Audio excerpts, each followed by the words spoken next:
About a decade ago, Ford turned the auto industry on its ear when they introduced the original Taurus and Sable. Well, for '96, they're out to do it all over again. This is the third generation Taurus, a car that has seen some very radical restyling. Beneath the new sheet metal, Ford have increased the strength of the body substantially. The bending strength is up by 65%, while the torsional rigidity is up by 87%. The difference this makes is enormous. First, this new body does not flex anywhere near as much as the previous model, and secondly, down the road it should keep those annoying rattles and squeaks at bay. The increased body stiffness also gives the modified McPherson strut suspension a better platform from which to work. On the twisty blacktop, the new Taurus handles exceptionally well for a large family sedan. It also provides a substantially better ride when cruising the boulevards. Part of the reason for the improvement in both the ride and handling is down to the internal rebound springs found inside the nitrogen gas-charged shocks. The suspension also uses revised front and rear end geometry to control dive during braking and lift under acceleration. All in all, a very nice package. There are two engines available in the Taurus, a reworked version of last year's Vulcan engine or a new 3-litre 24-valve quad-cam V6 dubbed the Duratec. This engine delivers 200 horsepower and 200 pounds-feet of torque. Obviously, with this kind of power on tap, the throttle response is quick, especially in the mid and upper ranges. The credit here goes to a set of secondary intake runners that are opened electrically at 4,000 RPM. The benefits offered are twofold. With the secondary shut, you get better low-end torque, which improves low-end performance. When they open, they allow the engine to breathe. If there is a disadvantage to this engine, it is that most of the fun horsepower is found quite a long way up the rev range.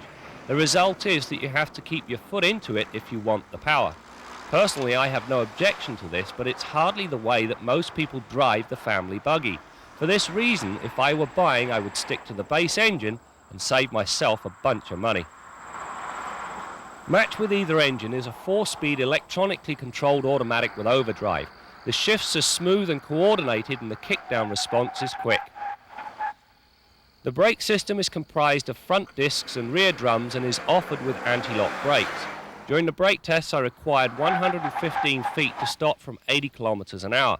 The pedal feel is, unlike the old car, crisp, and several hard stops revealed little in the way of brake fade. As with the body, a marked improvement. As is typical with most family sedans, you'll find 3 sets of seat belts in the rear of this Taurus. The 2 outside ones are 3-point belts, the one in the middle is a lap belt. Now this is handy because it makes installing a child seat very easy. However, if you put an adult back here, Ford have even thought to give you a shoulder belt. So now the center occupant has got a 3-point belt as well. In short, the best of both worlds, and it's a very nice touch. The interior look and theme is as radical as the exterior styling.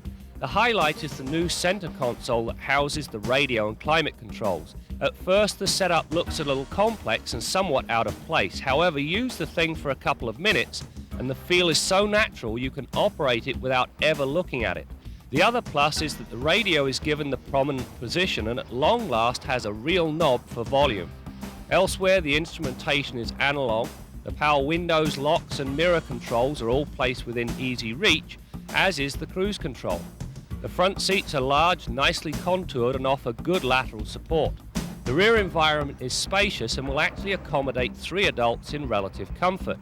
The trunk is enormous and benefits from the split folding rear seat that adds so much in the way of versatility. On the Taurus, the option list is enormous and includes such things as a cell phone that can be operated hands-free, a sunroof, and a trunk-mounted 6-pack CD. On the safety front, you'll find dual airbags, ABS, adjustable upper belt anchors, and of course, childproof rear door locks. Well, that's it for this edition of Test Drive. Have Ford hit a home run with this new Taurus? Well, judging by the reaction that it received during the test drive, I should say they certainly have. From my perspective, the car's got the right mechanicals, and the look, well, it grows on you.